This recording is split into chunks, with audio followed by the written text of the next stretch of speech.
El matrimonio es el pacto entre un hombre y una mujer para hacer vida en común. Mediante este pacto con la bendición de Dios, se unen para expresarse su amor, cuidarse mutuamente y constituir la base de la sociedad, es decir, la familia.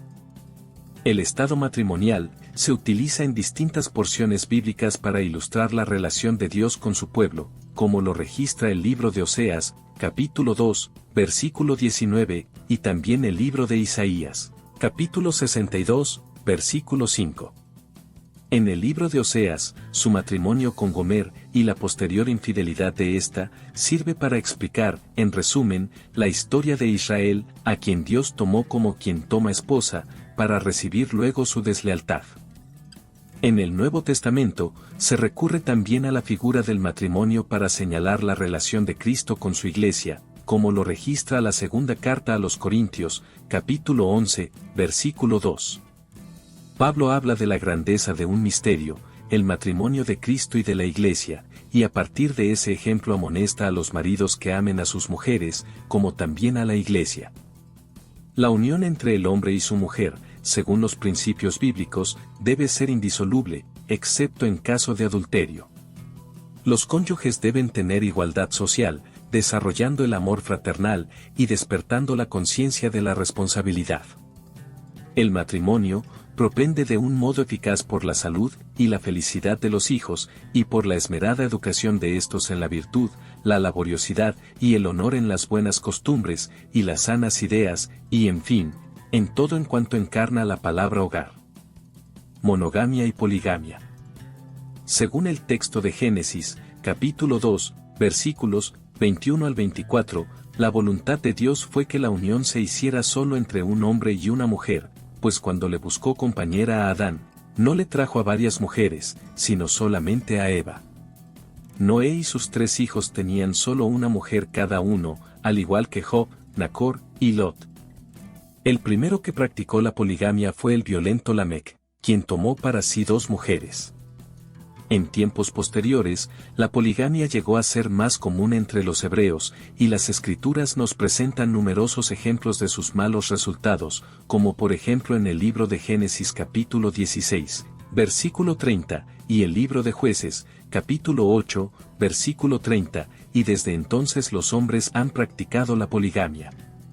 Entre los israelitas esto era bastante común entre las clases pudientes, pero se reconocía que lo ideal era la monogamia. No hay relatos en el Nuevo Testamento que digan que en el tiempo de Jesús se practicara la poligamia. A los israelitas les estaba prohibido casarse dentro de ciertos grados especificados en la ley. Estas prohibiciones se basaban en los principios de la moral y en las leyes que deben regir la sociedad, y tenían además por objeto el distinguir a los israelitas de las naciones paganas. Estas prohibiciones no estaban en los tiempos patriarcales. Endogamia.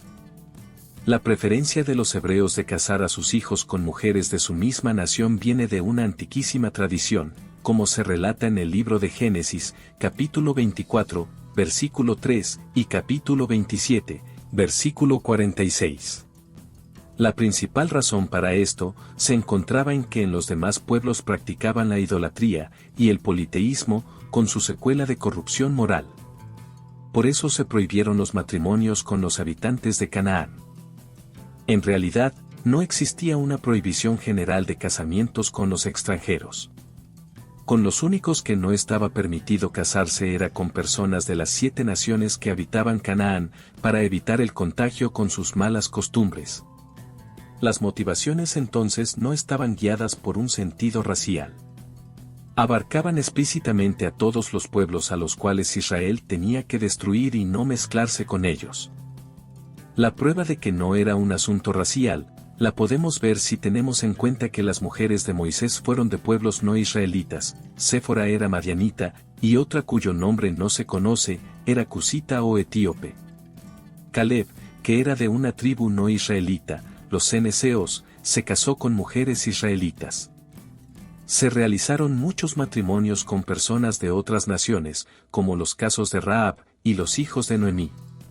Los reyes israelitas se casaban a veces con mujeres extranjeras para fines de hacer alianzas políticas. David se casó con Maaca, hija del rey de Gesur, Salomón con una hija de Faraón, pero después del exilio, y a partir de la época de Esdras, se reforzaron las antiguas leyes referentes a los matrimonios con personas de otros pueblos, especialmente con quienes no practicaban la circuncisión. Ley del Levirato.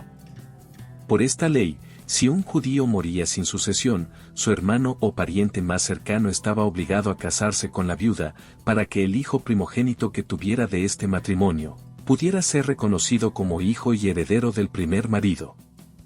Se daba por sentado que todo sacerdote se tenía que casar y la dignidad sacerdotal se perpetuaba solamente en los hijos de los sacerdotes. En el Nuevo Testamento, en ninguna parte de la Biblia se prohíbe casarse, sino se enseña lo contrario. Pedro y otros de los apóstoles tenían esposas, también dice el apóstol Pablo, el matrimonio es honroso en todos, conviene que el obispo sea marido de una sola mujer, y asimismo los diáconos. Aquila, cuando comenzó su ministerio, iba acompañado de su mujer. El desposorio. La costumbre antigua entre los hebreos era que los padres arreglaban los matrimonios de sus hijos.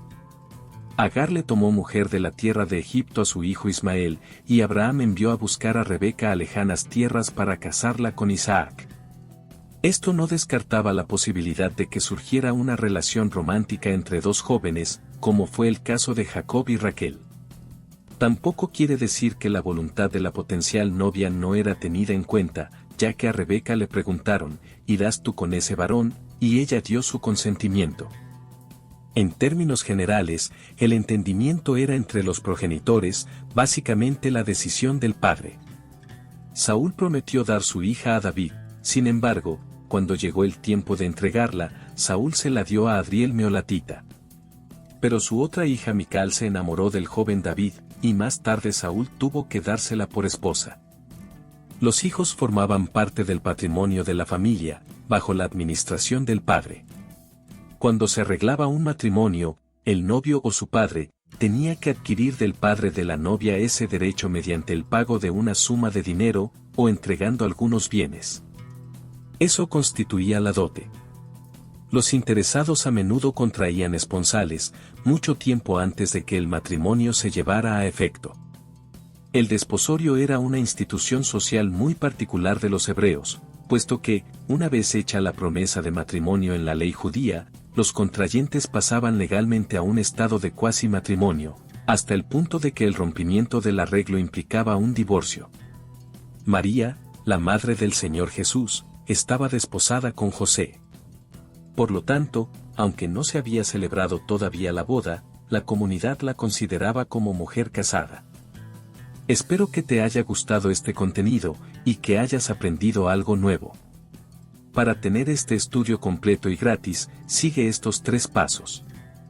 Suscribirte, darle me gusta al video, y escribir un comentario sobre el tema del video, añadiendo la frase, quiero este estudio. Bendiciones.